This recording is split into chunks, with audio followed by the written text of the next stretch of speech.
খুব ভালো, সেটা গ্রুপে দিয়ে দিই।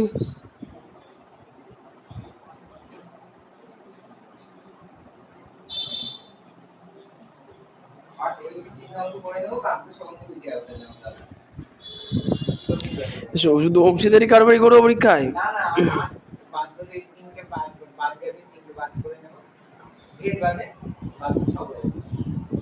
ঠিক আছে। ওসব পাল্লাই থেকে লাভ নেই, দুদিন পরে এদের খুঁজেও পাওয়া যাবে না।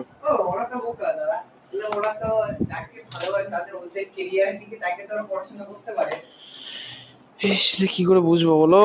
সে বুদ্ধি ওদের থাকলে ভালোই হতো, সে বুদ্ধি ওর নাই।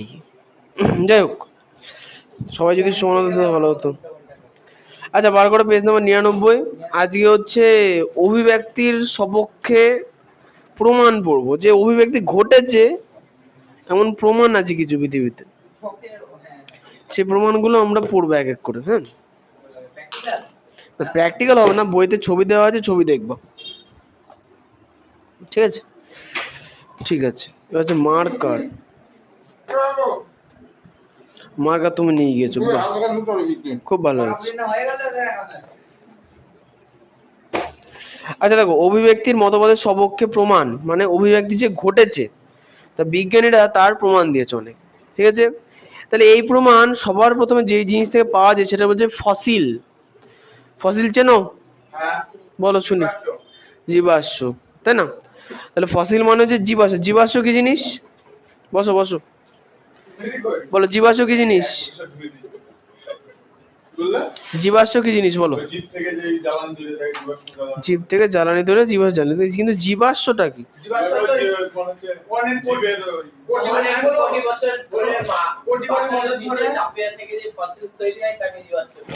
মানে হ্যাঁ হ্যাঁ বলো।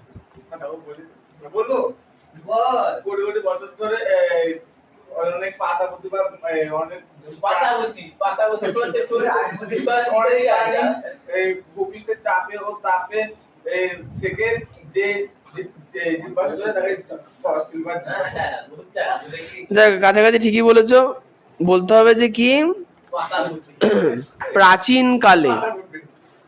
প্রাচীনকালে কোনো প্রাকৃতিক কারণে যখন কোনো জীবদেহ, সেটা উদ্ভিদ হতে পারে বা প্রাণী হতে পারে, হয়েছে শিলাস্তরের নিচে চাপা পড়ে। কোথায় চাপা পড়ে? শিলাস্তরের নিচে। ঠিক আছে, লেখা নেই বইতে, এটা বইতে লেখা নেই হনুমান। ঠিক আছে, শিলাস্তরের নিচে চাপা পড়ে ধীরে ধীরে কি হয়, মাটির চাপে আর তাপে কি হয়ে যায় ধীরে ধীরে, হ্যাঁ, কঠিন পাথরে রূপান্তরিত হয়, সেটাকে বলা হয় কি, জীবাশ্ম। আচ্ছা, এবার জীবাশ্মের বৈশিষ্ট্য কি? মানে মনে করো যদি একটা শামুক জীবাশ্মে পরিণত হয়, তাহলে শামুক যদি পুরো পাথরে পরিণত হয় 99 পৃষ্ঠা, তাই কি হবে, ওই শামুক যে পাথরটা তৈরি হলো তার মধ্যে কি শামুকের সকল বৈশিষ্ট্য থাকবে। একটা আম ছোটবেলায় করতে না, আম গাছের পাতা সুন্দর করে মাটির উপর লেপে দিয়ে স্কুলে নিয়ে চলে যেতে, প্রাইমারি স্কুলে। এই তো মাটির ফসিল বানিয়ে এনেছি। অনেকে অনেকে অনেক কিছু করতো, আমি দেখেছি। যাই হোক, এবার চলে আসছে যে এবার এটার সাথে জীবের বিবর্তন কিভাবে আলোকপাত হয়। শুধু 99 পাতা চলছে, এখনো যায়নি কিছু কোশ্চেন। তো বললাম যে এতক্ষণ ধরে কি শুনছো? অভিব্যক্তি জীবাশ্ম থেকে, হ্যাঁ, আগের দিন যতদূর হয়েছে তারপর থেকে পড়াচ্ছে।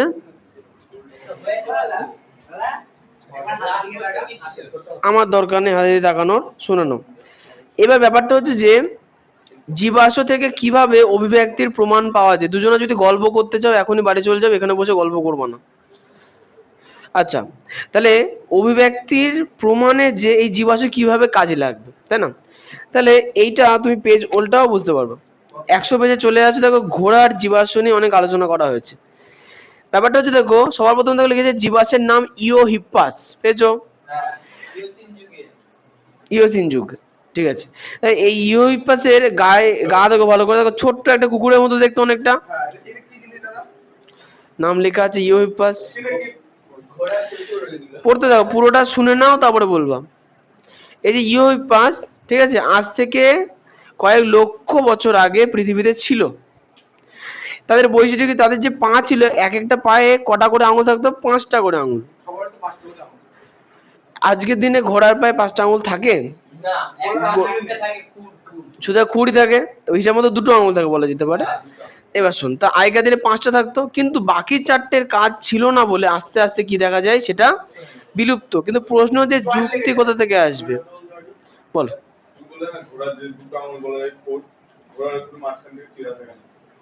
ঘোড়াগুলো চেরা থাকে না? তাহলে ঘোড়াটা এখন একটাই থাকে। আমি যদি আচ্ছা আচ্ছা ঠিক আছে, তাহলে একটাই ঠিক আছে। যাই হোক, এবার শুনুন। আচ্ছা, এর ব্যাপারটা যে ইও হিপ্পাসে আছে, তাহলে ইও হিপ্পাসে কি বলতে বলো তো? এদের হচ্ছে তোমার এরা খুরযুক্ত এক আঙুল বিশিষ্ট।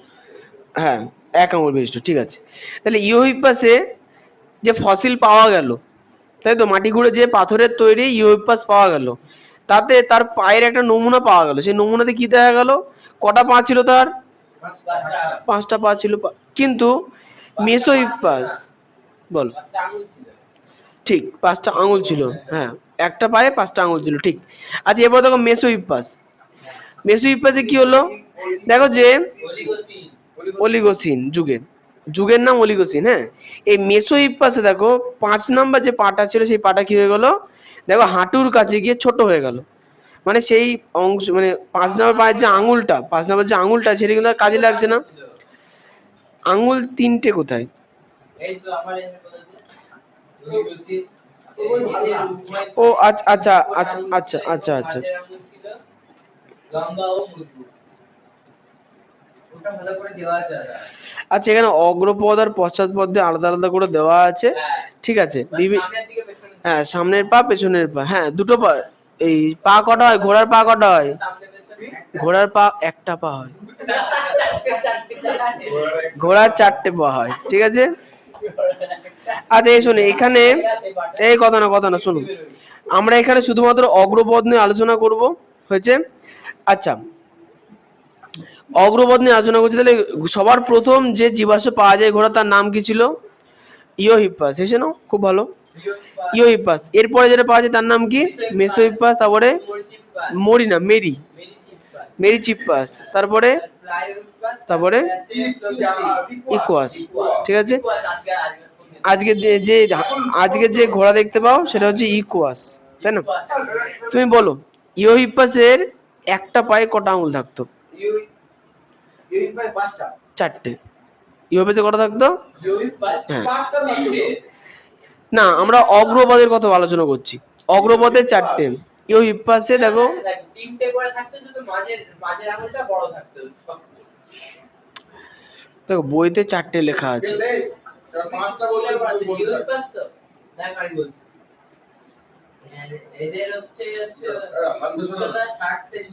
পদ বলো, পদ। এদের উভয় পায়ে 3টি করে আঙুল ছিল এবং মাঝের আঙুল ছিল লম্বা ও মোটা। আচ্ছা, ওই বইটাতে একটা জিনিস মিস করা আছে। হ্যাঁ, অগ্রপদে 4টে আঙুল ছিল, ওখানে মিস আছে। এটা অগ্রপদে 4টে, পশ্চাৎপদ 3টে, ঠিক। আর মাঝের আঙুলটা বড়, তাই 3টে দিকে আছে। হ্যাঁ, ঠিক।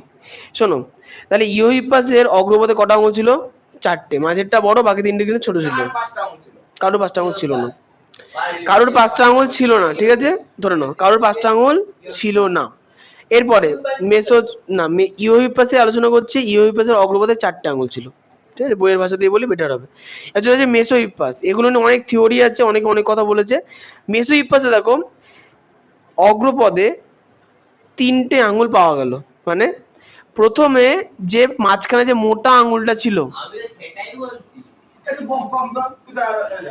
আচ্ছা, সবার প্রথমে যে ঘোড়াটা পাওয়া গেল, মাঝখানে একটা মোটা আঙুল ছিল, আর বাদ বাকি 1টা 2টো 3টে, টোটাল 4টে আঙুল ছিল। দ্বিতীয়ত যে ঘোড়া পাওয়া গেল মেসো হিপ্পাস, মেসো হিপ্পাসে কি হলো, মাঝখানে যে আঙুলটা ছিল সেটা ঠিকই ছিল, কিন্তু এই যে একটা আঙুল ছিল এটা ছোট হয়ে গেল। এটা কি হয়ে গেল? ছোট। কিন্তু বাকি 2টো আঙুল কিন্তু থেকে গেল। কোশ্চেন পরে করো, পুরোটা হবে তারপরে। 3 নম্বরে আসো। হ্যাঁ বলো, শুনি, বলো শুনি।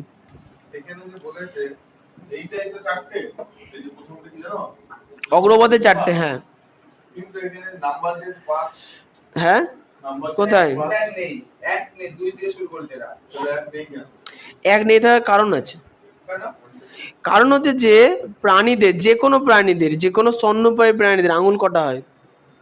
5টা আঙুল হয়, হয় কি হয় না? হয়। ব্যাপারটা হচ্ছে এর থেকে পুরনো ইউপাসের যদি পুরনো জীবাশ্ম পাওয়া যায় সেক্ষেত্রে 5টা আঙুল আমরা পাবো। মানে প্রথমত যে 4টে আঙুল এখানে দেখতে পাচ্ছি এখানেও কিন্তু 5টা আঙুলই ছিল, তার মধ্যে একটা আঙুলের জীবাশ্ম আমরা এখনো পাইনি। বুঝতে পেরেছো? মানে এমন আমরা কোনো ঘোড়া পাইনি যার জীবাশ্মতে 5টা আঙুল আছে। কিন্তু হিসাব মতো ইভলিউশন অনুযায়ী কটা থাকা উচিত? সবার সব স্তন্যপায়ী যদি 5 তাহলে ঘোড়ারও 5টা থাকবে। এখানে সেই 5টা নেই, ওই জন্য এখন আইভিতে দিকে মানে যে সংখ্যাটা লেখা নেই, এক দাগও লেখা নেই, এক লেখা নেই না, ওই 1 নাম্বারটা আগেই অবলুপ্ত হয়ে গেছে। 1 নাম্বার আঙুলটা কি হয়েছে আগে থেকেই অবলুপ্ত, ঠিক আছে? কিন্তু ওর হ্যাঁ ওর জীবাশ্ম যদি খুঁজে পায় তাহলে নতুন সিলেবাসে আবার অ্যাড হবে। বুঝতে পেরেছো? এবার শোনো, এবার 3 নাম্বার আছে, শোনো 3 নাম্বার যে ঘোড়া পাওয়া গেল তার হচ্ছে মেরি চিপ্পাস। মেরি চিপ্পাসের বৈশিষ্ট্য কি প্রত্যেকবার কি হলো একটা একটা করে আঙুল কমে যাচ্ছে। মেরি চিপ্পাসে কটা আঙুল দেখা গেল? কটা আঙুল? 3টে। কিন্তু এটা মাঝের আঙুল, এটা মাঝের আঙুলটা যেটা এখন পায়ে পরিণত হয়েছে, ঠিক আছে? আচ্ছা মেরি চিপ্পাসের পরে আছে প্লায়োহিপ্পাস 4, প্লায়োহিপ্পাস। আচ্ছা প্লায়োহিপ্পাসে কি হলো, এদের পায়ে খুর তৈরি হলো। প্লায়োহিপ্পাসের পায়ে কি তৈরি হলো? খুর। হ্যাঁ ঠিক, সামনের দিকে একটু উঁচু হয়ে এলো, এটা খুর চলে এলো। তুমি বই দেখে দেখে না বইয়ের ভাষা বলো না ওইভাবে, বুঝতে পারলাম? হ্যাঁ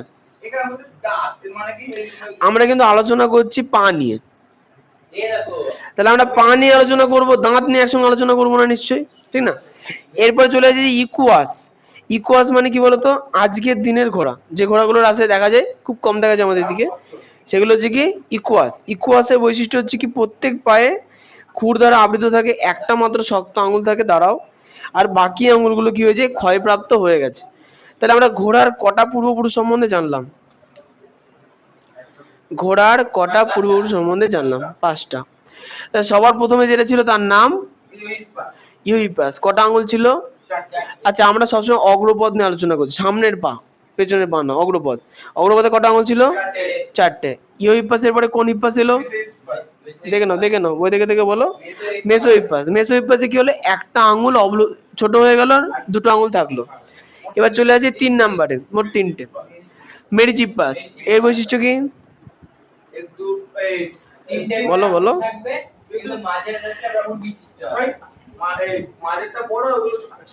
হ্যাঁ ব্যাপারটা হচ্ছে কি মাঝেরটা দেখো 3টে আঙুলই ছিল, কিন্তু মাঝেরটাতে খুর চলে এলো। নতুন কি করে এলো? খুর এলো। আজব তো, তোমরা এত কথা বলছো, কথা এই যে শোনো, কথা মিস করে যাচ্ছ, চুপ থাকো। বুঝতে পেরেছো? মিস করে যাচ্ছ, কথা বলো না এত। আচ্ছা 4 নাম্বার কি হলো, এই দুটো আঙুল কি হয়ে গেল সম্পূর্ণরূপে একদম ছোট হয়ে গেল এবং পায়ে সুগঠিত খুর চলে এলো, একদম প্লায়োহিপ্পাস। এবং লাস্টেরটা কি দেখা গেল, এই দুটো আঙুল যেটা দেখা যাচ্ছে মানে এখানে ছোট ছোট ছিল, লাস্টেরটাতে একদম কোনো রকম আঙুলের চিহ্ন আর নেই। এটা হচ্ছে ইকুয়াস। কিন্তু এই যে যেটা খুর যেটা হলো, তাহলে একটা আঙুল বিশিষ্ট আঙুল কটা হলো তার হিসাব মতো? এর সুন্দর খুর লাগানো একটা আঙুল তৈরি হচ্ছে। কি হচ্ছে বলো? প্লোটোসিন না প্লায়োসিন যুগ? ও আচ্ছা, এটা প্লিস্টোসিন যুগ। প্লিস্টোসিন যুগের নাম এগুলো? হ্যাঁ যুগেরও আলাদা। যেমন তোমাদের নাম এটা বলি, ডাইনোসর যে সময় থাকতো, জুরাসিক নাম শুনেছো না? জুরাসিক পার্ক, ওই সিনেমাটার জন্য এই জায়গাটা খুব বিখ্যাত। তাহলে পৃথিবীর একদম জন্মের কাল থেকে অনেক কিছু ঘটেছে পৃথিবীতে, সেই কয়েক লক্ষ লক্ষ বছরের ক্ষেত্রকে বিভিন্ন যুগে ভাগ করা হয়েছে।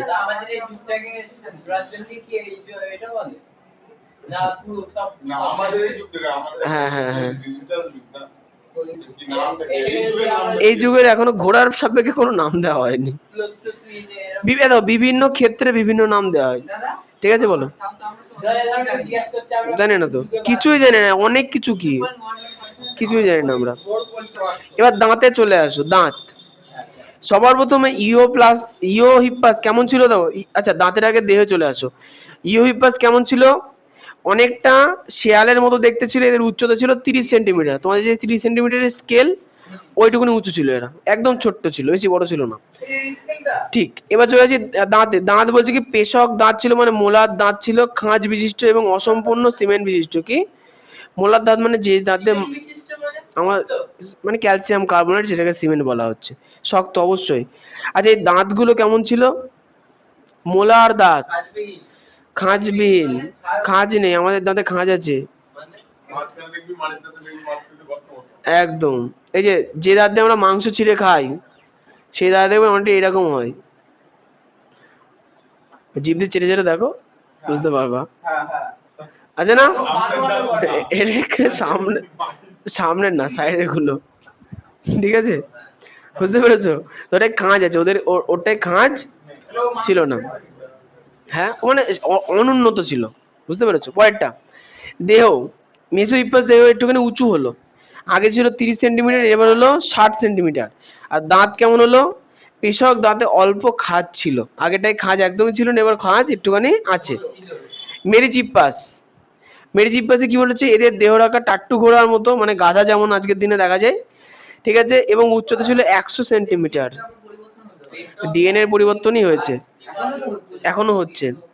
আচ্ছা এবার দাঁত, এর দাঁত দেখো, বলছে পেশক দাঁতগুলো ঘাস চিবানোর উপযুক্ত, দীর্ঘ ক্রাউন সমন্বিত। ক্রাউন মানে, মানে এটা ছড়ানো, এদের দাঁতগুলো চৌকির মতো এরম এরম হয়, মানে মোটামুটি চৌকো চৌকো হয়, বড় সাইজের হয়, ঠিক আছে।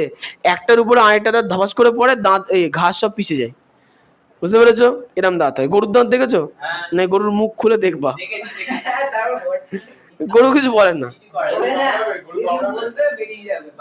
না না, গরু কামড়ে টামড়ে দেয় না। গরু, গরুকে প্রথমে দুটো ঘাস খাওয়াবা, একটু গালে আদর করে মুখটা খুলে দেখে নেবা।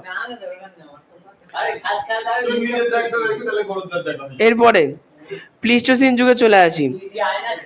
শোনো, মায়োসিন যুগে ঘোড়া কেমন ছিল? টাট্টু ঘোড়ার মতো, উচ্চতা 100 সেন্টিমিটার। গল্প করো, পরের দিন লিখতে দেবো। মায়োসিন যুগের কথা বললাম। এবার চলেছে প্লায়োসিন যুগ। হ্যাঁ, প্লায়োসিন যুগে ঘোড়া আরেকটুখানি উঁচু হলো, 120। ও তার মানে দেখো, ঘোড়া উচ্চতা যদি আলোচনা করি, প্রথমে 30 ছিল, তারপরে 60 হলো, তারপরে 100 হলো, তারপরে 100 না, এখানে 140 বেড়েছে, 120 হলো। এবার দেখো তাহলে এখন প্লায়োসিন যুগে যে প্লায়োহিপ্পাস ছিল, তার উচ্চতা ছিল 120। তাদের দাঁত কেমন ছিল? আধুনিক ঘোড়ার মতো মোলার দাঁত। কি 30 সেন্টিমিটার 1 ফুট, মানে কাছাকাছি আর কি। আচ্ছা এবার চলে আসি যে লাস্ট প্লিস্টোসিন, মানে আজকের দিনের ঘোড়া। আজকের দিনের ঘোড়ার বিভিন্ন সাইজ পাওয়া যায়, যদিও 150 সেন্টিমিটার কি বলা হয়েছে? গড়। কি বলা হচ্ছে?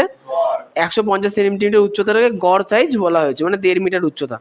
আচ্ছা, এদের পেশক এবং পুরো পেশক দাঁত উভয়ই সম্পূর্ণ সিমেন্ট বিহীন, মানে সম্পূর্ণরূপে পরিবর্তিত দাঁত, যেটা ঘাস চিবানোর জন্য সম্পূর্ণ উপযুক্ত। ঘোড়া কি খায়? ঘাস খায়, অনেকে বলে ছোলা খায়। ছোলা খায়, কিন্তু যখন ঘোড়া জঙ্গলে থাকে তখন তো ছোলা পায় না, খাওয়ানো হয় শক্তির জন্য। ঠিক আছে, এবার চলে আসি যে জীবন্ত জীবাশ্ম, মিসিং লিঙ্ক, এই জিনিসগুলো আমাদের জানতে হবে। যেমন বলি শোনো, ব্যাপারটা হচ্ছে কানেক্টিং লিঙ্ক দিয়ে শুরু করব। এই বইটাই দেখো, ওই জীবাশ্ম ঘটিতর পরে নিচে লেখা আছে, আগের পেজে, আগে বাবা 99 পেজে আসো, কানেক্টিং লিঙ্ক আগের পেজে।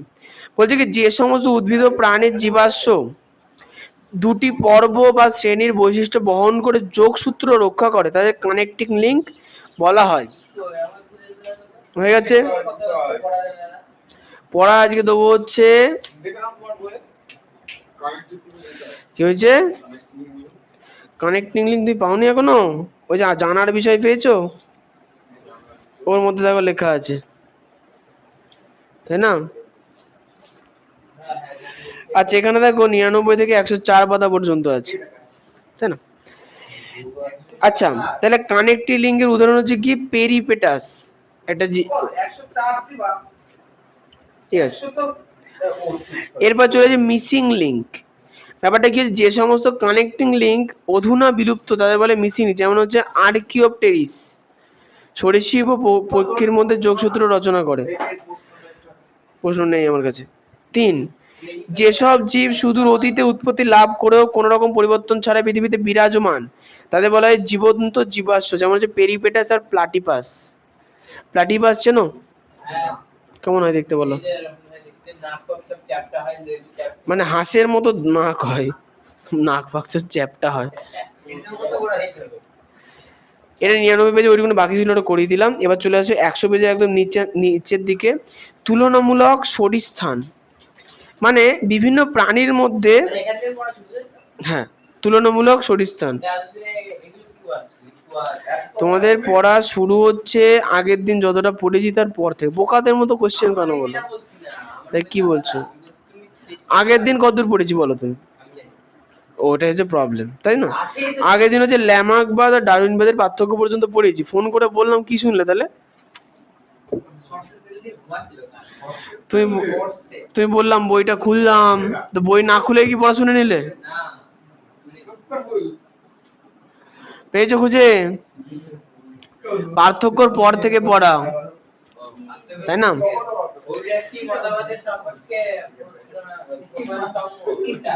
হ্যাঁ, ওখান থেকে শুরু হয়েছে আজকে, ঠিক আছে? আচ্ছা, এখন করছি আমরা তুলনামূলক শরীরস্থান। ভালো করে শুনে নাও, তুলনামূলক শরীরস্থানের বিষয়টা কি। ব্যাপারটা হচ্ছে যে আমাদের সঙ্গে বিভিন্ন প্রাণীর বিভিন্ন ধরনের মিল আছে। সেই মিলগুলো বিভিন্ন ধরনের শরীরস্থান দিয়ে যাচাই করা যায়। তোমাদের বইতে 101 পাতা বার করো, মানে এই ছবিটার কথা বলছি। তোমার বইতে দেখো কোন পেজে আছে, পেয়েছো?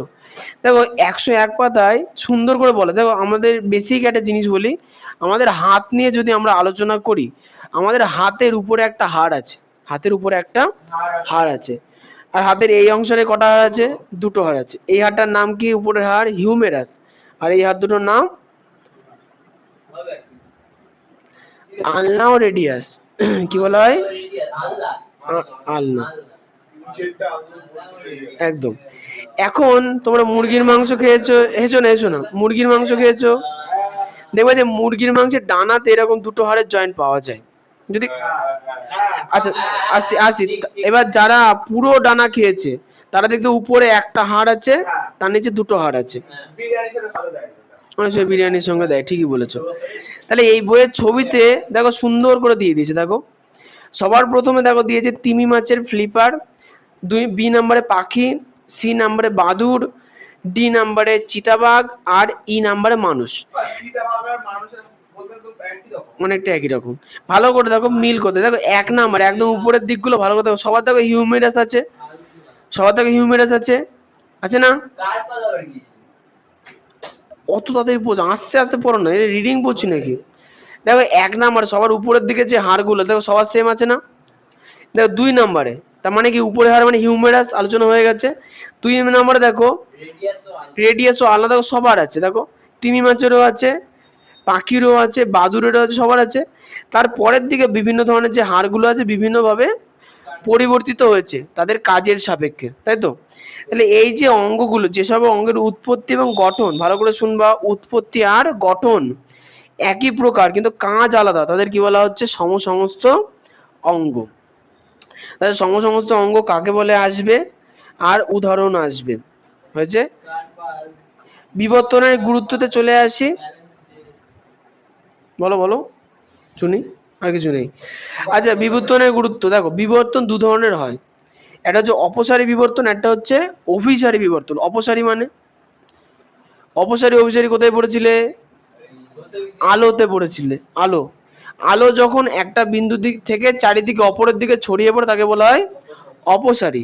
আর চারিদিক থেকে আলো এসে একটা বিন্দুতে মিলিত হলে সেটাকে বলে অভিসারী। তাহলে প্রথমত অভিসারী বিবর্তনে আছে, কি বলবো? অভিসারী মানে একটা পয়েন্ট থেকে সব কটা বিবর্তন ছড়িয়ে পড়ছে, এটাকে আমরা কি বলবো? অভিসারী। একটা বিন্দু থেকে উৎপন্ন হয় চারিদিকে বিবর্তনটা ছড়িয়ে পড়ছে, এটাকে আমরা কি বলবো? অভিসারী। তাহলে অভিসারী দেখো কি বলছে, বলছে একই পূর্বপুরুষের অন্তর্গত জীবেরা ভিন্ন ভিন্ন পরিবেশে বসবাস করার জন্য বিভিন্ন প্রকারের প্রজাতির জীবের উৎপত্তি ঘটে, যেমন তিমি, ঘোড়া, হাতি, মানুষ। স্তন্যপায়ী প্রাণীরা একই পূর্বপুরুষ থেকে উৎপত্তি লাভ করেছে। যেমন সাধারণ পূর্বপুরুষ দেখো বলেছে কি, ভিন্ন ভিন্ন পরিবেশে অপসারী। দুই, বিবর্তনের ফলে সৃষ্ট ভিন্ন ভিন্ন। তিন, উত্তর পুরুষদের সঙ্গে অঙ্গের কার্যগত পার্থক্য সৃষ্টি হয়। এবার চলেছি অভিসারী। অভিসারী মানে বিভিন্ন বিন্দু থেকে উৎপন্ন হয়েছে, বিভিন্ন বিন্দু থেকে মতবাদ উৎপন্ন হয়েছে, কিন্তু একটা বিন্দুতে গিয়ে শেষমেশ মতবাদটা কি হয়েছে? মিলিত হচ্ছে, এটাকে আমরা কি বলবো? অভিসারী। কি বলবো এটাকে? অভিসারী। তাহলে আগেরটা বললাম অপসারী, এটা হচ্ছে অভিসারী। অভিসারী কি বলছে? ভিন্ন ভিন্ন প্রজাতির জীব আছে, কিন্তু তাদের মধ্যে মিলগুলো একটা নির্দিষ্ট স্থানে গিয়ে মানে একই রকম মিলে এসে পরিণত হয়েছে। যেমন বলছে যে একই পরিবেশে অভিসারী বিবর্তনের ফলে সৃষ্ট ভিন্ন ভিন্ন উত্তরপুরুষদের মধ্যে একই অভিযোজনগত বৈশিষ্ট্য দেখতে পাওয়া যায়। মানে একটা মরুভূমিতে ভাবো, মরুভূমির মধ্যে কি কি জীব থাকতে পারে? সাপ থাকে, গিরগিটি থাকে, বিছা থাকে, বিছে থাকে তো, বিছে আর মনে করো বিছে হচ্ছে না ওই বিছে কিলবিল করে ঘুরে বেড়ায়, এক গাদা পা থাকে, কেন্নর মতো হয়, কালী ঠাকুরের পায়ের থাকে। বিছে দেখুন আজ পর্যন্ত গ্রামে থেকে, যাক ঠিক আছে দেখে নিও। এবার শোনো, আমি যদি আচ্ছা আচ্ছা ছেড়ে দাও ওর কথা বাদ দাও। একটা স্তন্যপায়ী জীবের নাম বলো, একটা স্তন্যপায়ী জীবের নাম বলো যে আকাশে উড়তে পারে। স্তন্যপায়ী পাখি, পাখির স্তন্যপান হয় কবে থেকে?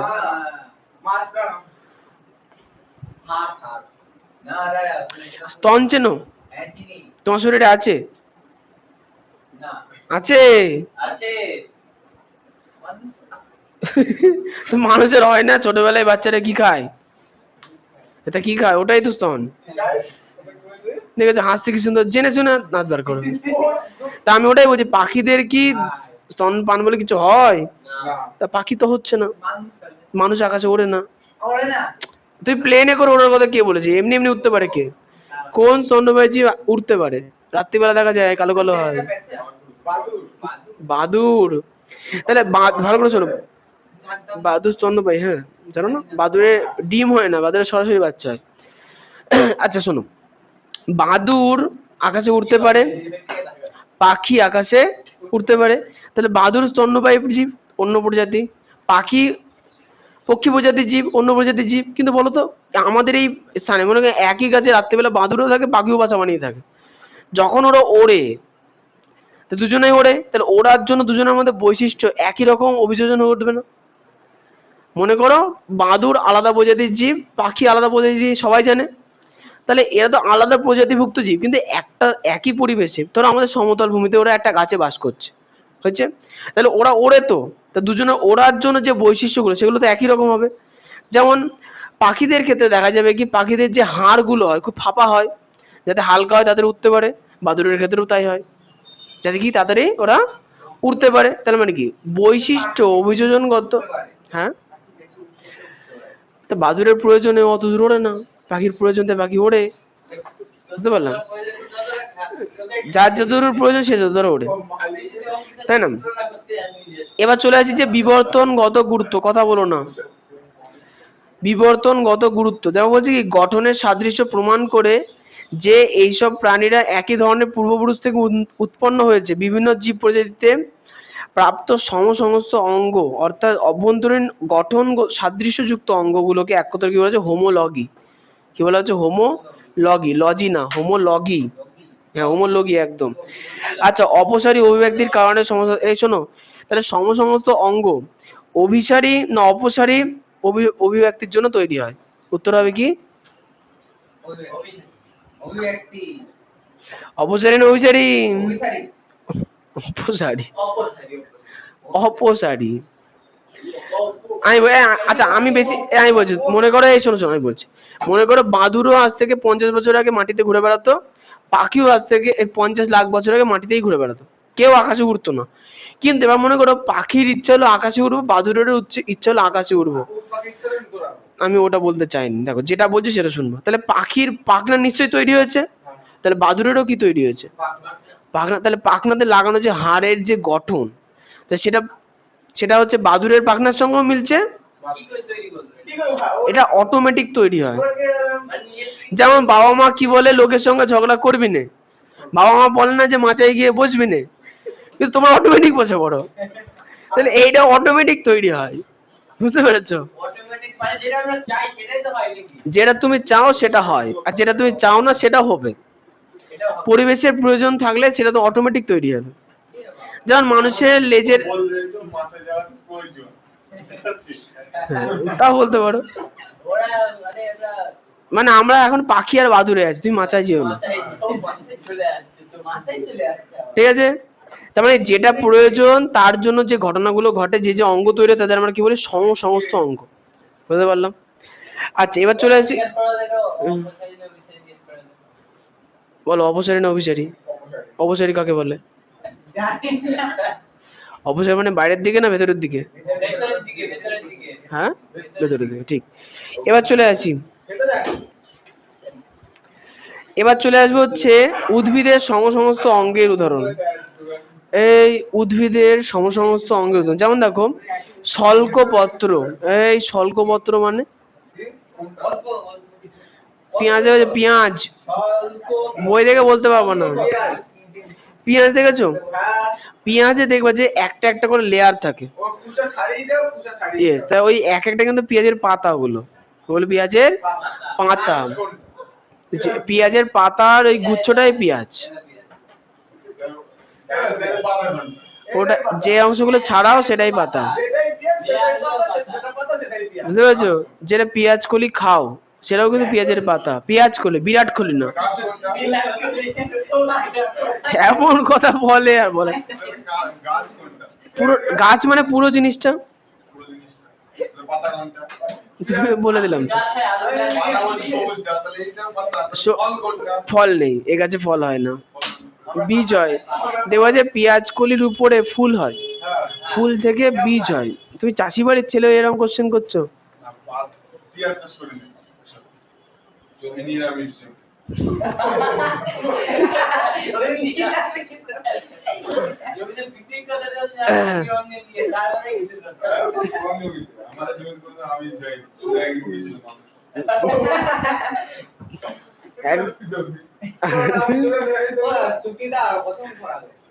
দেখো 104 পাতা পর্যন্ত পড়া হবে, তারপরে ছুটি। এবার তোমরা গল্প করলে রেট হবে। আচ্ছা এবার পরে চলে আসি, 101 চলছে। এবার চলে আসি সমবৃত্তীয় অঙ্গ। সমবৃত্তীয় অঙ্গ কাকে বলছে? যেসব অঙ্গ একই কাজ করে কিন্তু উৎপত্তি ও গঠন আলাদা, তাদের বলা হচ্ছে কি সমবৃত্তীয় অঙ্গ। মানে উৎপত্তি আর গঠন একই রকম হলে তাদের বলবো কি সমস্ত, আর উৎপত্তি আলাদা গঠন এক, তাদের আমরা কি বলবো? সমবৃত্তীয় অঙ্গ। যেমন উদাহরণে চলে আসি, যেমন হচ্ছে যে বিবর্তনগত গুরুত্ব বলেছে যে মটরের আকর্ষ আর আঙুর লতার আকর্ষ, এরা হচ্ছে সমস্ত সমবৃত্তীয় অঙ্গ। তোমার পার্সোনাল বিষয়, আমি কিচ্ছু বলবো না। তুমি বাড়ি গেলে বাড়ি চলে যাও, আমার কিছু যায় আসে না, বাড়ি চলে যাও। ধৈর্য যদি না থাকে তাহলে চলে যাও, আমার কিছু করার নেই। আমার শোনো বিবর্তনগত গুরুত্বতে আসি, বলছে কি সমবৃত্তীয় অঙ্গ একই পরিবেশে জীবেদের অভিযোজনের ফলে তৈরি হয়েছে। এই ঘটনাকে বলে অ্যানালগি। আগের ক্ষেত্রে কি লগি ছিল? হোমোলগি। 102। আগের ক্ষেত্রে কি ছিল? সমসংস্থের ক্ষেত্রে হোমোলগি, আর এই ক্ষেত্রে সমবৃত্তীয় ক্ষেত্রে কি বলা হচ্ছে? অ্যানালগি। অভিসারী অভিব্যক্তির ফলে সমবৃত্তীয় অঙ্গ তৈরি হয়, যেমন আঙুর লতার আকর্ষ হচ্ছে রূপান্তরিত কাণ্ড, আর মটরের আকর্ষ হচ্ছে রূপান্তরিত পাতা। মটর গাছের পাতা দেখেছো? পাতার ডগা থেকে দেখবে আকর্ষ বেরোয়, সেই আকর্ষ দিয়ে কি করে? কোনো একটা ডাল ধরে ধরে উপরের দিকে ওঠার চেষ্টা করে। কিন্তু কুমড়ো গাছের ক্ষেত্রে কি দেখবা, বা আঙুর লতার ক্ষেত্রে দেখা যায় কি তাদের কাণ্ড থেকে আকর্ষ তৈরি হচ্ছে। সেই আকর্ষ কি করছে? একই কাজ করছে। মানে একই কাজের জন্য তৈরি হয়েছে, কিন্তু বিভিন্ন আলাদা আলাদা অঙ্গে রূপান্তরিত রূপ।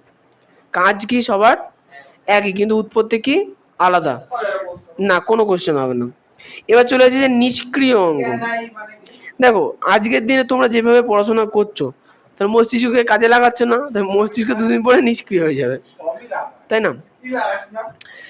আচ্ছা আগে অন্যজনের বিষয়ে কথা বলার প্রয়োজন নেই, নিষ্ক্রিয় অঙ্গে চলে আসবো, পরে শুনবো। খাতায় লিখে রাখো, ভুলে গেলে। শোনো নিষ্ক্রিয় অঙ্গ, দেখো মানুষের শরীরে অনেক অঙ্গ আছে যেগুলো আর কাজ করে না। যদি আমরা বাইরের কথা বলি, দেখো আগে গরু দেখবে কান নাড়াতে পারে, খরগোশ কান নাড়াতে পারে, ছাগল কান নাড়াতে পারে, কুকুর তো কানে 360 ডিগ্রি করে এমন এমন করে, তাই না? কিন্তু মানুষের কান তো নড়ে না। মানুষের তো স্তন্যপায়ী, ওই দেখো মাথা নাড়াতে পারে, মাথা নড়ছে, কান নড়ছে না। হ্যাঁ না, ব্যাপারটা যে কানের পেছনেও কিন্তু পেশি ছিল, এই কথা না, কানের পেছনেও কিন্তু পেশি আছে এখনো, কিন্তু পেশিটা আর কাজ করে না, কারণ প্রয়োজন নেই। আগেকার দিনে মানুষ কান পুরোপুরি বিড়াল কুকুরের মতো কান ঘোরাতে পারতো। কোন দিক থেকে আওয়াজ হলো ঠিক করে মাথা না ঘুরে কান ঘুরে যেত। বুঝতে পেরেছো? তাহলে প্রথম একটা অঙ্গ কি পেলাম নিষ্ক্রিয় অঙ্গের মধ্যে, বলো?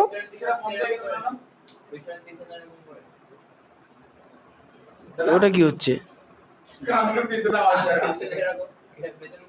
পেছনে করে অতটাও ঘুরতো না, মানে যেটা গরু নড়াতে পারে দেখেছো তো কান, ওরম ভাবে নড়াতে পারে। বলছে গরু পুরো ঘুরায়। কি মানুষের পারে না এই কারণে, কারণ মানুষের কান নড়ানোর জন্য যে পেশি ছিল, পেশিটা নিষ্ক্রিয় হয়ে গেছে। 2 নাম্বার, নিকটেটিন পর্দা। হ্যাঁ না, ব্রেন হবে না নিষ্ক্রিয়, মানুষের ব্রেনই সবচেয়ে বেশি কাজ করে। আচ্ছা এবার চলে যাচ্ছি, মানুষের শরীরের ভেতরে একটা অঙ্গ আছে যেটা বলে অ্যাপেন্ডিক্স। কি বলা হচ্ছে? অ্যাপেন্ডিক্স। দেখবো যে অনেকে বলে না অ্যাপেন্ডিসাইটিস হয়েছে। আমাদের পেটের এখানে একটা অ্যাপেন্ডিক্স আছে, কোনো কাজ করে না। মানে অ্যাপেন্ডিক্স কাজ করে কাদের বলতে, যারা কাঁচা খায়, মানে গরু ঘাসফুস খায় কাঁচা, তাদের ক্ষেত্রে অ্যাপেন্ডিক্স কাজে লাগে। ঠিক আছে, ছাগল ঘাসফুস খায় কাজে লাগে, কিন্তু মানুষ তো আর ওসব খায় না, অনেকেরই হয়, সেটাকে বলে কি অ্যাপেন্ডিক্স। এবার ব্যাপারটা যে কোনো কারণে, ভালো করে শুনবা, কোনো কারণে যদি অ্যাপেন্ডিক্সের মধ্যে খাদ্য বস্তুর কণা চলে যায়, সেটা আস্তে আস্তে ফুলতে শুরু করে, এবং একটা সময় আছে সেটা কি হয়ে যায়, ফেটে যায়। আর ফুলে গিয়ে বাস্ট করলে তাকে আর বাঁচানো যায় না। ওই ফুলে গেলে পেটে যখন যন্ত্রণা হয় তখন আল্ট্রাসোনোগ্রাফি করে। আচ্ছা আমেরিকাতে কি করা হয়, একদম জন্মের সময় বাচ্চার অ্যাপেন্ডিক্স কেটে তারপরে বাচ্চার বাইরে বার করা হয়। মানে জন্মের সময় বাচ্চা মানে ভূমিষ্ঠ হওয়ার পরে তার অ্যাপেন্ডিক্স কেটে বাদ দিয়ে দেয়। হ্যাঁ ওদের এই টেকনোলজি, পেট কাটতে হয় না এখন, কোনো অপারেশনে পেট কাটতে হয় না, খুব কম। এখন ল্যাপ্রোস্কোপিতে হয়, ছোট্ট করে একটা কাঁচি ঢুকিয়ে দেয়, ফুটো করে একটুখানি ফুটো করে ঢুকিয়ে দেয়, কুচ করে কেটে টেনে বার করে নিয়ে নেয়। বুঝতে পেরেছো? একদম সব ক্যামেরা সিস্টেমে চলে।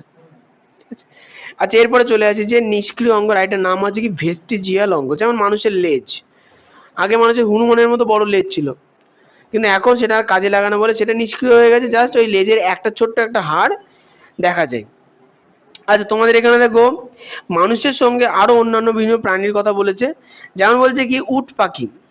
আগেকার দিনে উট পাখি, পেজ নাম্বার 103, আগেকার দিনে উট পাখি না উড়তে পারতো। কোনো পাখি ডানা নাড়ায় কিসের সাহায্যে? পেশির সাহায্যে। আমাদের শরীরে যা কিছু নড়াচড়া করে পেশির সাহায্যে নড়াচড়া করে। তাহলে এখন এই পেশি উট পাখির নিষ্ক্রিয় হয়ে যায়, যেহেতু উট পাখি বহুদিন ধরে মানে বহু প্রজন্ম ধরে আর উঠছে না, উট পাখির ডানায় কি হয়ে গেল, আর যে পেশিটা ছিল, মুরগি উঠতে পারে? কে বলেছে? না সেটা পোল্ট্রি, পোল্ট্রি তো সেইভাবে খাওয়ানো দাওয়ানো হয়েছে। দেশি মুরগি পোষো, এই ছাদ থেকে ওই ছাদে উড়ে চলে যাবে হুচ করে। পাখির মতো উড়ার প্রয়োজন নেই তোর। আচ্ছা আছে আছে মুরগি, বনে যে মুরগিগুলো থাকে, বন মুরগি, সেগুলো পাখির মতো ও হালকা হয়। আমরা মুরগি পালন করে দুটো কারণে, ডিমও খাবো মাংসও খাবো, ওই জন্য মুরগির শরীর ভারী করে দিই, দুটোই খাবো। আচ্ছা এবার চলে যাচ্ছি উদ্ভিদে চলে আসছি। দেখো উদ্ভিদের শল্কপত্র, নিষ্ক্রিয় অঙ্গের নাম কি? শল্কপত্র। সেটা আগে কি ছিল? পাতা, তাই না? 2 নম্বর হচ্ছে কালকাসুন্দা ফুলের 10টি পুংকেশরের মধ্যে 4টি নিষ্ক্রিয় এবং বন্ধা পুংকেশর হয়। দেখিয়ে দেবো, দেরি আছে পরে দেখানোর। এবার চলে শতমূলী এবং নারকেল গাছের বন্ধা গর্ভকেশর। মানে শতমূলী মানে তোমরা চেনো, ওই ডালিয়া গাছ দেখেছো শীতকালে পাওয়া যায়, বড় বড় ফুল হয়, তাই না?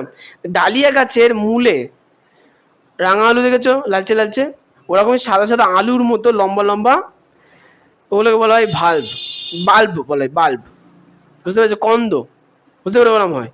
মানে এখন ডালিয়া গাছ যদি গরমে যে শুকিয়ে যায়, মানুষ কি করতো আগেকার দিনে, এখনো করে, ডালিয়া গাছের এই মূলগুলোকে মাটির মধ্যে জাস্ট ফেলে থয়। পরের বছর যে শীতকাল আছে ওর মধ্যে জল পড়তেই কি হয়ে যাবে, এই যে এই সময়টা যে জল পড়বে আবার কি হবে, আবার নতুন ডালিয়া গাছ বেরোবে, সেই গাছটা শীতকালে ফুল দেবে। ডালিম গাছ থেকে বেদানা হয়, ডালিয়া গাছ, ডালিয়া তো ফুল গাছ। এবার শোনো, তাহলে এখন ব্যাপারটা হচ্ছে, তাহলে ডালিয়া গাছের ফুল থেকে কিন্তু শুনবা, ডালিয়া গাছের ফুল থেকে কিন্তু ফল হয় না। ডালিয়া গাছের ফুল থেকে ফল হয় না। কেন হয় না? কারণ ডালিয়া গাছের যে কন্দ তৈরি হয়, সেই কন্দ থেকে সে বংশ বিস্তার করতে পারে। বুঝা গেল? আচ্ছা এরপর চলে যে নারকেলের বন্ধা গর্ভকেশর। দেখো যে নারকেলের 3টে, যদি এটা নারকেল ছাড়াও দেখবো যে 3টে চোখ মতো দেখা যায়, একটা বড় হয়, দুটো ছোট হয়, 3টেতেই কিন্তু মানে অঙ্কুরিত হওয়ার ক্ষমতা আগে ছিল। কিন্তু নারকেল দেখো যে 3টে তো অঙ্কুর করার দরকার নেই, আমি এক পিসকে ভালো করে যদি অঙ্কুরিত করে দিতে পারি, তাহলে বাকি দুটোর দরকার থাকছে না। ওই জন্য নারকেলের কি হয়েছে, দুটো গর্ভকেশর শেষ, তিনটের মধ্যে একটাতে নারকেলের গাছ বেরোয়, আর বাকি দুটো নষ্ট হয়ে গেছে, নিষ্ক্রিয়, কাজ করে না। বাচ্চাদের বোঝানোর সময় এগুলো বাচ্চাদের ছোটবেলায় বোঝানো হয়। যেমন তোমরা যখন বাড়িতে কোনো ছোট ভাই বোন হবে, বা যদি চলে আসে কোনো কারণে, তাকে যখন তুমি কিছু বোঝানোর চেষ্টা করো, তাকে কাল্পনিক ভাবে বোঝাতে হবে। এখন তুমি যেই বয়সে আছো, তুমি চাইছো সবকিছু বৈজ্ঞানিক ভাবে বুঝবো, এখন তোমার বাড়িতে যখন আবার ছোট কচি আসবে, তোমাকেও সেইভাবে বাচ্চাদের মতো করে বোঝাতে হবে। ওই যে চাঁদ মামা তাকাবে না না খেলে, খাবা না, চাঁদ মামা তাকানো বন্ধ করে দেবে, তো এর সিস্টেম এরকম। এবার চলে আসি যে হৃৎপিণ্ডের বিবর্তনে। আচ্ছা, হৃৎপিণ্ড বিভিন্ন ধরনের প্রাণীর নাম যদি আমরা আলোচনা করি, মাছ, উভচর, সরীসৃপ আর পক্ষী ও স্তন্যপায়ী। তোমাদের বইতে দেখো সুন্দর 4টে ছবি দেওয়া আছে। বইটা কত ছবি দেওয়া আছে? 4টে। সবার প্রথমে মাছ। মাছের হৃৎপিণ্ডটা দেখো, দেখো মাছের হৃৎপিণ্ড একটা সিঙ্গেল প্রকোষ্ঠ বিশিষ্ট। কটা প্রকোষ্ঠ আছে? দেখো পুরো সোজা, এক সোজা পথ। এখানে প্রকোষ্ঠ যদি ভাগও করে তাহলে দুটো প্রকোষ্ঠ। কটা প্রকোষ্ঠ হবে? দুটো। একটা নিলয়, একটা অলিন্দ, একটা সিঙ্গেল, মাঝখানে কোনো পর্দা টর্দা নেই, হয়ে গেছে। এবার উভচরে চলে আসো। উভচরে দেখো নিলয়, দুটো নিলয় একসঙ্গে জোড়া আছে, আর একদিকে অলিন্দ আছে আর দুদিকে অলিন্দ। অলিন্দ কটা আছে? দুটো। আর নিলয় কটা? একটা। 3টে প্রকোষ্ঠ। এবার সরীসৃপে আসো। আচ্ছা, মাছ মানে একটা মাছের নাম বলো। রুই মাছ। আর উভচর মানে ইলিশ মাছ। উভচর মানে, উভচরের উদাহরণ দাও। উভচর ব্যাং, ব্যাং। উভচর মানে যে জলেও থাকে ডাঙাতেও থাকে। হ্যাঁ, আচ্ছা না, এবার শোনো, উভচরের কাকে বলে তোমরা একটু ভুল পড়েছো ছোটবেলায়। যে সকল জীবের জীবন চক্রের কোনো একটা দশা জলের মধ্যে কাটে, যেমন ব্যাঙের ক্ষেত্রে ব্যাঙাচি দশা পুরোটাই জলে। না, কে? হ্যাঁ, কচ্ছপের হবে। কচ্ছপের ডাঙায় ডিম পাড়ে, কিন্তু অনেক সময় জলে থাকে, সেক্ষেত্রে হয়। আচ্ছা, তাহলে তাদের ক্ষেত্রে আর আলোচনার দরকার নেই। তাহলে আমরা ব্যাঙ নিয়ে আলোচনা করবো, কারণ ব্যাঙ আমাদের বাড়ির আশেপাশে আছে। আমাদের আশেপাশে কচ্ছপ তো আমরা দেখতে পাই না। তাহলে উভচরের মধ্যে কটা প্রকোষ্ঠ পাওয়া গেল? হ্যালো, হ্যাঁ বাড়ি। হুম, এবার শোনো, এরপরে চলেছে সরীসৃপ। একটা সরীসৃপের নাম বলো। সাপ, সরীসৃপ দরকার নেই, সাপে চলে আসি। তাহলে আর সরীসৃপ কি হতে পারে? সরীসৃপ আরো বলো। টিকটিকি, টিকটিকির মতো জীব, কুমির, সরীসৃপ। হ্যাঁ, গিরগিটি। তাহলে এদের বৈশিষ্ট্য কি? দেখো, সরীসৃপের ব্যাপারটা হচ্ছে সরীসৃপ জলে থাকে না, সরীসৃপ সম্পূর্ণ স্থলে চলে এলো। তাহলে সরীসৃপে দেখো প্রকোষ্ঠ দেওয়া আছে কি? সরীসৃপেরও 3টে প্রকোষ্ঠ। সরীসৃপে কটা প্রকোষ্ঠ? 3টে। কিন্তু সরীসৃপের হৃৎপিণ্ডে দেখো মাঝখান দিয়ে একটা ডান্ডা মতো উপরের দিকে উঠছে, যেটা নিচের যে বড় নিলয় ছিল সেটাকে ভাগ করছে। অন্তর্নিলয় পর্দা বলা হচ্ছে, কিন্তু আসলে পুরোপুরি ভাগ করতে পারেনি। আচ্ছা, তাহলে এই ক্ষেত্রে অলিন্দ দুটো, নিলয় কটা? একটা। এরপরে চলে আসো পাখি আর স্তন্যপায়ী। স্তন্যপায়ীর মধ্যে আমরা পড়ি পক্ষী, মানে পাখি। পাখিদের মধ্যে পায়রা পড়ে, মুরগি পড়ে ইত্যাদি। তাহলে এদের ক্ষেত্রে দেখো হৃৎপিণ্ডটা কেমন, বা আমাদের হৃৎপিণ্ড কেমন? কটার প্রকোষ্ঠ আমাদের হৃৎপিণ্ডে? 4টে। উপরে দুটো অলিন্দ, নিচে দুটো নিলয়। ঠিক আছে, তাহলে প্রথম থেকে আলোচনা করি। মাছের ক্ষেত্রে দেখা যায় যে প্রকোষ্ঠ কটা? ছবি দেখো, ছবি একটা প্রকোষ্ঠ, দুটো প্রকোষ্ঠ, একটা নিলয়, একটা অলিন্দ। ক্লিয়ার? মাছের পরে চলে এলো কে? উভচর। মানে মাছ জলে ছিল, জল থেকে স্থলে কে এলো? উভচর এলো। জলস্থল দু জায়গাতেই থাকে। উভচরের 3টে, দুটো অলিন্দ আর একটা বড় সাইজের নিলয়। হয়েছে। এ হচ্ছে যে সরীসৃপ। মিশ্র রক্ত পড়ে পড়েছে, আগে হৃৎপিণ্ডটা বুঝে নি। সরীসৃপ আছে। সরীসৃপের ক্ষেত্রে কি দেখা গেল? নিলয়ের ক্ষেত্রে একটা পর্দা আসার চেষ্টা করলো, কিন্তু পুরোপুরি নিলয়কে ভাগ করতে পারলো না। তাহলে এক্ষেত্রেও 3টে প্রকোষ্ঠ, 4টে হয়নি। 4টে দেখা গেল পক্ষী আর স্তন্যপায়ীর ক্ষেত্রে, যাদের ক্ষেত্রে পুরো অন্তর্নিলয় যে পর্দাটা ছিল সম্পূর্ণরূপে গঠিত, সুগঠিত। দুটো নিলয়কে আলাদা করে ভাগ করেছে, দুটো অলিন্দকে আলাদা করে ভাগ করেছে। হয়েছে। এখন এর ফলে কি ঘটনা ঘটছে ভালো করে বুঝবো। দেখো, মাছের যে শরীর আছে, অলিন্দ নিলয় এক জায়গাতেই আছে না? তাহলে এখন কি হবে? অলিন্দ, আমরা কি জানি? অলিন্দর মধ্যে সারা শরীর থেকে কি আছে? দূষিত রক্ত আছে। সেই রক্তটা যায় কোথায়? কোথায় যাবে সেই রক্ত? ফুসফুসে যায়, যাতে ওর মধ্যে থেকে কার্বন ডাই অক্সাইড বেরিয়ে যায়, অক্সিজেন চলে আসে। আর অক্সিজেন চলে আসে, সেটাকে আমরা কি বলবো? শুদ্ধ। হয়েছে। তাহলে এখন দেখো মাছের শরীরের কি অবস্থা হবে। মাছে তো প্রকোষ্ঠ দুটো, সে যেখান দিয়েই আসুক রক্ত দূষিত রক্তের সঙ্গে মিশবে কি মিশবে না? মিশবে। তাহলে মাছের সারা শরীরে কেমন রক্ত পরিবাহিত হয়? দূষিত কার্বন ডাইঅক্সাইড যুক্ত, কম অক্সিজেন যুক্ত দূষিত রক্ত, কার্বন ডাইঅক্সাইড যুক্ত রক্ত। 2 নাম্বার উভচর। দেখো তো উভচরের শরীরে কি হচ্ছে, অলিন্দর মধ্যে রক্ত আসলো ফার্স্টে। তোমরা আচ্ছা নীল কালার আর লাল কালারের মানে আমি একটু বলে দিই। নীল কালার মানে হচ্ছে, বইয়ের দিকে তাকাও, নীল কালার মানে হচ্ছে যেখান থেকে সারা শরীর থেকে রক্ত ঢুকছে, আর লাল কালার মানে হচ্ছে রক্তটা ফুসফুসে গেল, দিয়ে বিশুদ্ধ রক্ত ফুসফুস থেকে আসছে। তাহলে নীল কালার মানে অশুদ্ধ, লাল কালার মানে শুদ্ধ।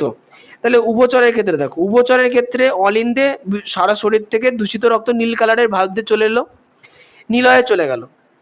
আবার সেই একই সময়ে লাল কালারের অলিন্দ দিয়ে দেখো আবার সেই নীলয় রক্ত আসছে না, তাই তো?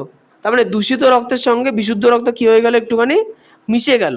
তাহলে উভচরের শরীরে কেমন রক্ত প্রবাহিত হবে, দূষিত নাকি বিশুদ্ধ? দূষিত।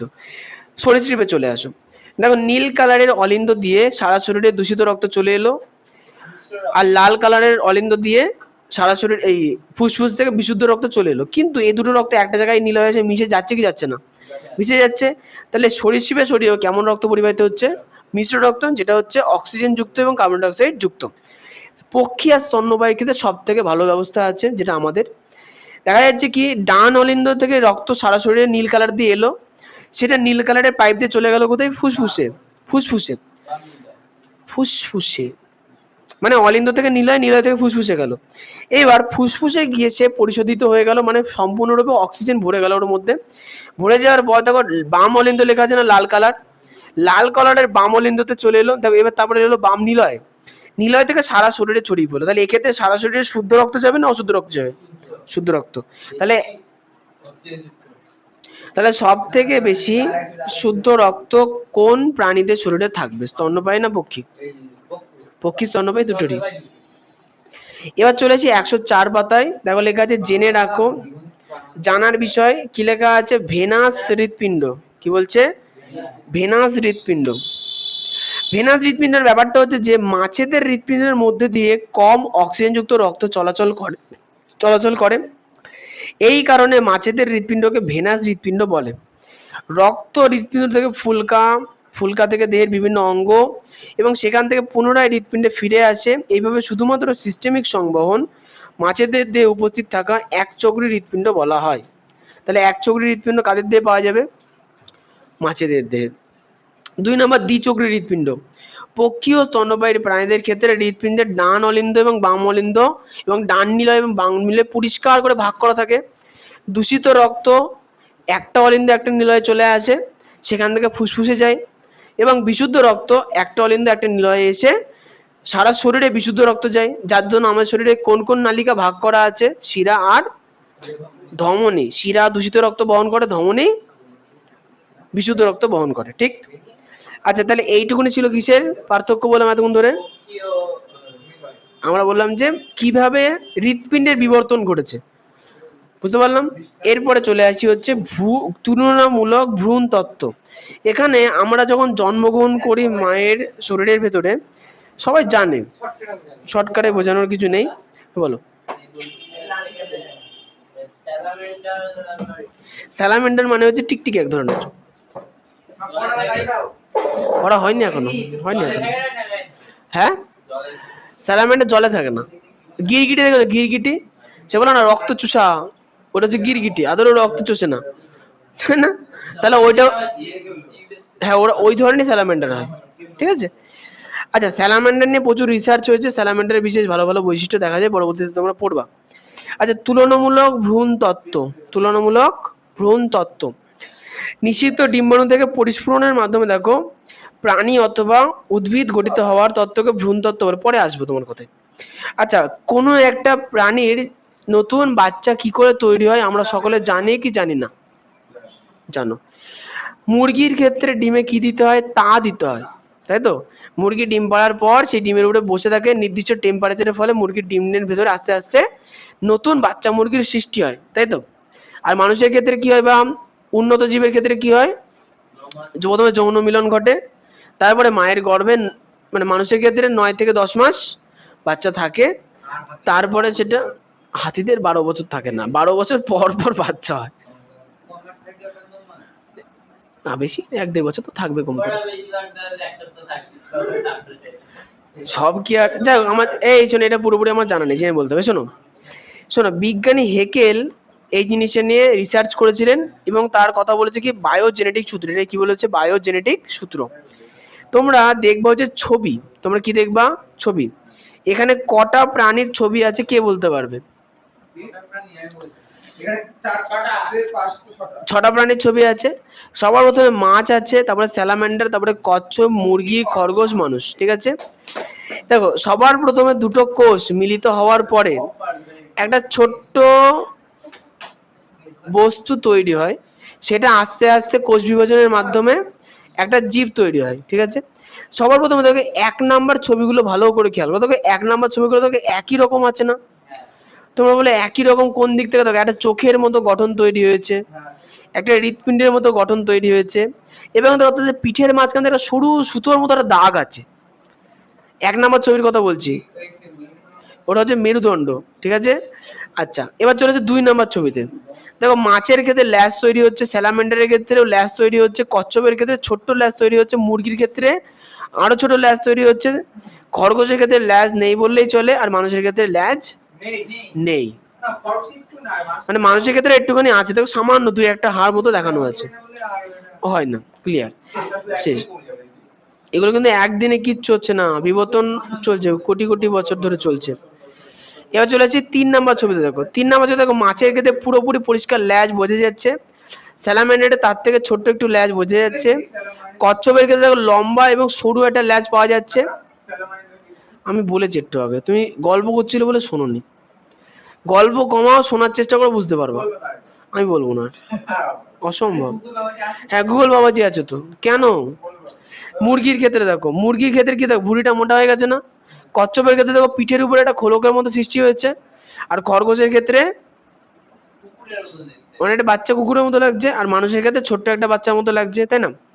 তাহলে এইখানে এই যে ঘটনাগুলো ঘটছে, তাই ভ্রূণের মধ্যে জীবনচক্রের যে ঘটনা, এটাকে বলা হচ্ছে কি ব্যক্তিজনী। কি বলা হচ্ছে?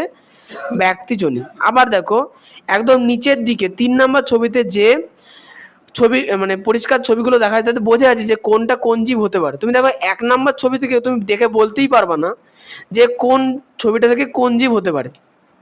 তোমাকে যদি 6টা ছবি আমি ঘুটিয়ে দিয়ে দিই, তুমি বলতেই পারবে না যে এইটা থেকে মানুষই হবে, এইটা থেকে বিড়ালই হবে, বলতে পারবা না। হ্যাঁ, কালার তো এখানে আলাদা করে দেওয়া আছে বোঝার জন্য। কিন্তু দেখো তুমি 3 নাম্বার ছবিটা থেকে পরিষ্কার বলতে পারবা যে কোনটা কার, কোনটা কোন প্রাণীর। বুঝতে পেরেছো? তাহলে কচ্ছপেরটা, মাছেরটা, স্যালামের, তুমি প্রত্যেকটা দেখো। যেমন দেখো 3 নাম্বার ছবিতে মুরগি, দেখো সুন্দর, দেখো ওই ঠোঁট গঠন হয়েছে না? টিয়া পাখিটা এর থেকে ভালো দেখা যায়। আচ্ছা, জাতিজনী, এটাই কি বলা হচ্ছে কি জাতিজনী, ভালো করে পড়বা। আচ্ছা এবার একটা কথা বলো, মাছ কোথায় থাকে? জলে। তাহলে মাছ যখন একটুখানি বড় হয়, মাছের ভ্রূণ যখন একটু, তার মধ্যে কিসের সৃষ্টি হওয়া উচিত? ফুলকা। আচ্ছা সবার প্রথমে যে কোনো জীবের শরীরে কিন্তু হৃৎপিণ্ডই তৈরি হয়। তোমরা একটু বড় হবা, ভালো পড়াশোনা যদি করো, তাহলে তোমরা মাইক্রোস্কোপের তলায় দেখতে পাবা যে একটা জীব শুরু থেকে শেষ পর্যন্ত কিভাবে শেষ হচ্ছে। শুক্রাণুর মধ্যে হৃৎপিণ্ড কি করে থাকবে?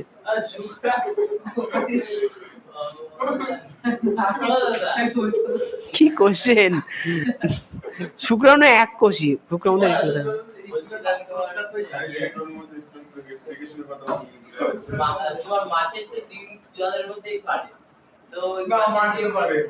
নিষিক্ত হয় কি করে? মাছ 2 ধরনের হয়, ছেলে মাছ, মেয়ে মাছ।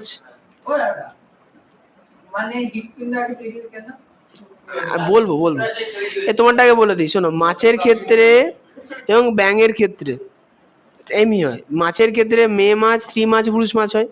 স্ত্রী মাছ, হ্যাঁ, মাছের বাচ্চা পুকুরের মধ্যে ডিম পাড়ে। ভালো করে শুনবো, মানে দুটো মাছ আগে প্ল্যানিং করে নেয় যে আমি যখন ডিম ছাড়বো তুমিও তখন শুক্রাণু ছাড়বা, নালে শুক্রাণু আলাদা ছাড়লো, ডিম বানানো, তো দুটো আলাদা আলাদা চলে গেলো, কোনোটাই কাজ হবে না। বুঝতে পেরেছো? তাই মাছও প্ল্যানিং করে, ওদের মধ্যে ভালোবাসা আছে। বুঝতে পেরেছো? মোহমায়া ওদেরও আছে, নেই তা না। তাহলে হ্যাঁ দেখবা মুরগি মুরগির পেছনে দৌড়াচ্ছে, হাঁস আছে, হয় সবার ক্ষেত্রে দেখা যায়। তাই মানুষ তো আমাদের একটু বোঝা উচিত বিষয়টা, কার পেছনে দৌড়াতে হবে না হবে। তা আমি যেটা বলতে চাইছি, মাছের ক্ষেত্রে কি হয়, স্ত্রী মাছ যেটা প্রকৃতিতে হয়। পুকুরে কি করে, একটা স্থান দখল করে যে এই স্থানে আমি ডিমটা পারবো, স্ত্রী মাছ ওখানে জলের মধ্যে ডিম ছেড়ে দেয়। আর পুরুষ মাছ সেই সময় কি করে, সেই একই জলের মধ্যে ডিম ছাড়ে।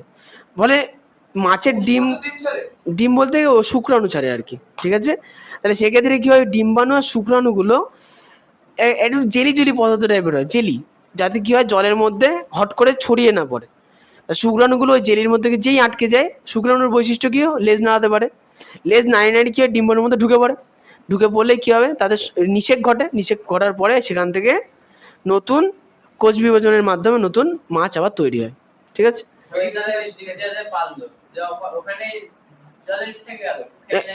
হ্যাঁ, অন্যান্য মাছ কি হয়, তখন বাবা যে মাছ দুটো ডিম পেড়েছে তার ওদের মাছগুলোকে তাড়া করে আবার। জলের মধ্যে ওদের আবার আলাদা দুনিয়া আছে। এই যে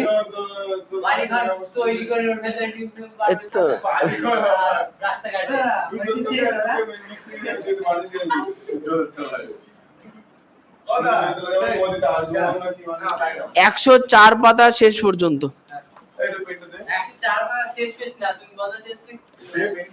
বলে দিচ্ছি। অভিযোজন, বেঁচে থাকার কৌশল, অভিযোজন এর আগে পর্যন্ত।